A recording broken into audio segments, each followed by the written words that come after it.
मम्मीची स्टाईल तर बघा, सांगा मला कमेंटमध्ये कशी वाटते. Good morning guys. आज सॅटर्डे म्हणजे आज वीक ऑफ, पण माझ्या झोपेने आज स्ट्राईक मारली होती. मी म्हणत होतो थोडं झोपू दे, पण झोप म्हणत होती आज मी अनअवेलेबल आहे. किती प्रयत्न केला तरी झोप येईना. मग म्हटलं उठून काहीतरी प्रोडक्टिव्ह करूया. घरी बरंच कामं होती, तर आधी सगळी कामं आवरून घेतली. मॉमला थोडी मदत झाली, तर घरातलं वातावरण पण हॅपी होतं. नंतर फ्रेश होऊन लगेच निघालो, कारण आज आपल्याकडे येणार होती मावशी, ज्याच्याकडे आपण गावी गेलेलो. मॉम सारखी बोलवती जा लवकर जा लवकर. इतक्या अर्जन्सीमध्ये तर मी एक्झामला पण गेलो नव्हतो. स्टेशनला पोहोचलो तर मावशी ऑलरेडी आलेली. मग काय मावशीला पिक केलं आणि मावशीला घेऊन घरी आलो. येताना मस्त सगळ्यांसाठी आमरस आणलं. मावशी आली की मॉमचा मूड वेगळाच असतो. तिची शायनिंग बघा लगेच सुरू झाली.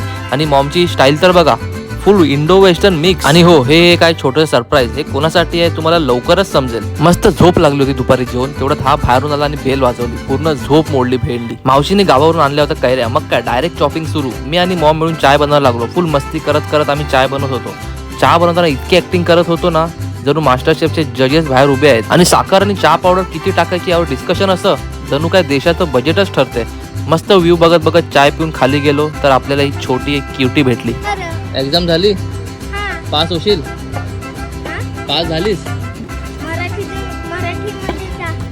किती आले मराठीमध्ये?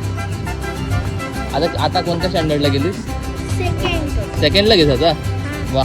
हिच्यासोबत थोडी मस्ती करून डायरेक्ट आलो मंदिरात. आज सॅटर्डे असल्यामुळे मंदिरात गेलो आणि काय सांगू, आज मस्त आपल्याला आरती पण भेटली. आरती ही सगळ्यांना नाही भेटत, ज्याच्या नशिबात असते ना आरती त्यांनाच भेटते. घरी येऊन डायरेक्ट आपलं होम रेमेडी फेशियल चालू. Simple and quick. बघा कसा ग्लो येतो. सांगा मला कमेंट मध्ये ग्लो दिसतोय का? आणि चेहऱ्यावरचा ग्लो हा क्रीम्सने नाही तर मन शांत ठेवलं की आपोआप येतं. तर असा गेला आपला सॅटर्डे फुल फॅमिली वाईफ, चाय वाईब्स आणि पॉझिटिव्ह वाईब्स मध्ये. भेटूया आपल्या पुढच्या ब्लॉग मध्ये. थँक्यू.